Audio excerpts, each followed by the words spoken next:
In the last class, we spoke about Exergy balance and basically Exergy rate balance and Exergy balance uh, for closed systems, and we solved the problem based on that, right? We solved the piston cylinder assembly problem where we were heating up the water, and it was an internally reversible process, and we sort of calculated the Exergy transfers associated with work transfer, heat transfer, and so on.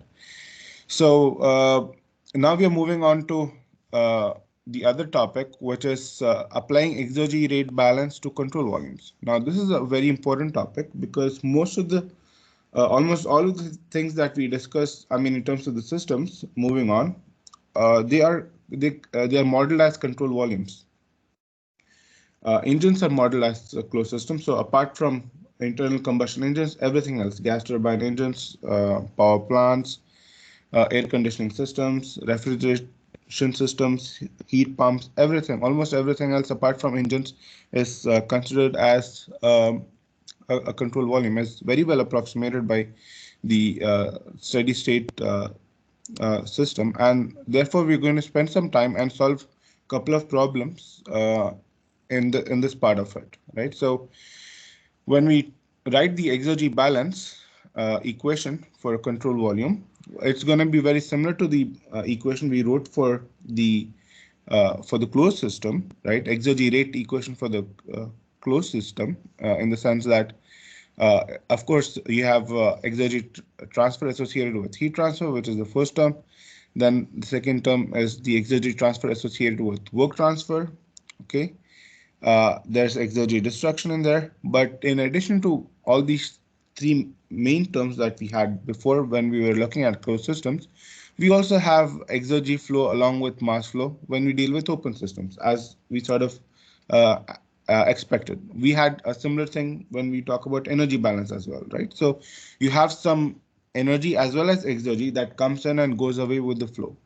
Now, the key point here is here the exergy that's coming in with the flow, it's not the exergy E, but it's the flow exergy, EF, right? It's now the small EF is basically the specific flow exergy, and it's given by this equation right here. So very quickly you can see that here we have enthalpies instead of internal energies, right? So it's basically the exergy per mass that's entering with a certain mass and exiting, right? So it's not exergy, but it's specific flow exergy. So these are two different things, and there is a relation between EF and E, right? EF is E plus something. We'll talk about that in a bit, but this is a different thing that we have here, right? So whenever we are making use of, whenever you're dealing with a control volume, especially when we are talking about the exergy that's flowing in and out of the system, we're dealing with flow exergy, right? And this basically comes up when we talk about open systems. And of course, the only place where exergy flows with the mass is when you have mass transfers, right? If you don't have any mass in or mass out, then we don't even have to discuss this concept of specific flow exergy. So uh, again, to make things simple, we have specific flow exergy to quantify the exergy that comes in and goes with the mass, and we use specific flow exergies only when we are dealing with open systems. We don't have to bother about specific flow exergies when we are dealing with closed systems because there's no flow happening, right? So when we look at this equation that we have here, H and S are typical stuff that you already know, enthalpy and entropy, and H naught and S naught are the values for the environment, which is evaluated at T naught and P naught. And as we had seen in the previous example, T naught and P naught are typically provided. If not, you can sort of take T naught as 25 degrees Celsius, P naught as 1 bar. Okay. So this is how it would be. And in terms of the relationship between specific flow exergy and the specific exergy E, this is the equation that relates them.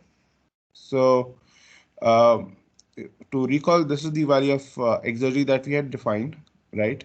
And this is what we were using when we deal with closed systems or systems not involving flow. And as you can see here, comparing this equation with the equation that we have here, 7.14, you can see that, I mean, the first two parts, which are sort of talking about, which are essentially kind of similar to U plus PV, are being replaced by H minus H naught. And because it's not exactly U plus PV, there is P naught here. So to compensate for that, we have to sort of add this component here. So essentially, in terms of specific flow exergy, the formula is sort of similar to specific exergy. It's just that here we are not talking about, here we need to take into consideration enthalpy, right? Which is what we do when we talk about energy balance for a closed system as well, for an open system as well. And that's the only reason why we have this new term defined here. Okay. Again, we're going to solve problems. Things are going to be more clear, but the key point to remember is when you're dealing with open systems, you got to be making use of specific flow exergy, just like you make use of enthalpy when we write the energy balance for an open system, right? For a closed system, there's no flow happening. So we go back to this typical value of exergy that we were looking at. Now, the other subset of an open system is basically a steady flow process, right? And most of the components that we deal with, such as turbine, compressor, heat exchanger, all these are assumed to be steady flow, steady state systems, right? So when we apply the steady flow process equation, which is that no property is going to change over time, right, within the control volume. So the equation reduces to the rate equation reduces to this form, which can, we can further simplify it and write it in this equation from right here.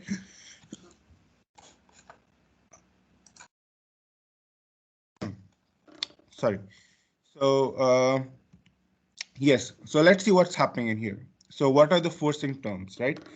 So here we just have exergy transfer associated with heat transfer, okay, minus the rate of work or power plus the exergy transfer associated with mass coming in and exergy transfer associated with the mass going out and exergy destruction. So these are the four different terms, if you want to think about, right? These are the four different ways in which exergy of an open system can change, okay?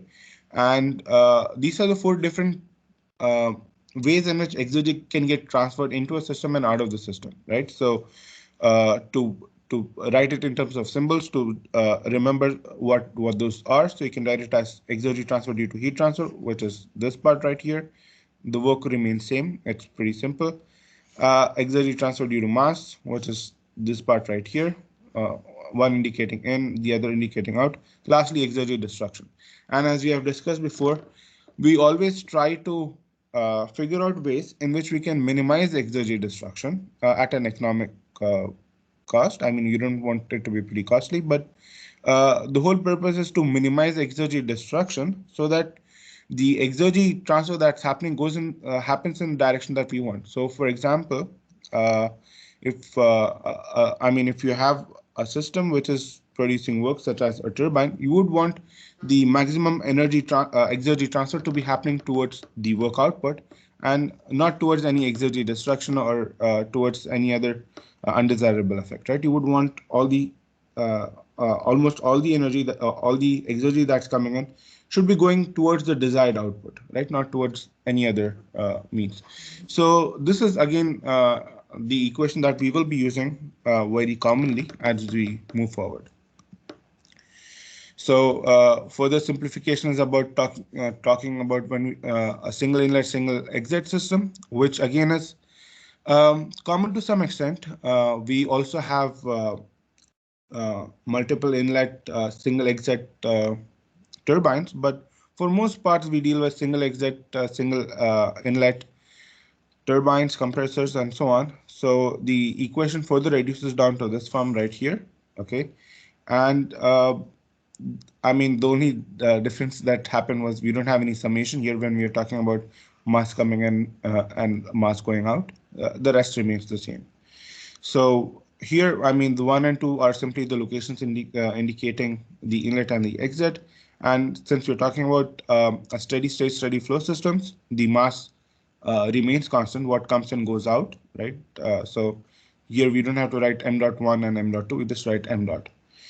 So again, in this part right here, we have EF1, EF2. These are the specific flow exergies, and this is the formula for the specific flow exergy that we just discussed. So when you're trying to evaluate the change in specific flow exergy between the inlet and the outlet, well, it'll be simply in this form right here. So you just have to subtract the EF for two different for the two states. I mean, it's sort of pretty straightforward, like we did for the exergy as well.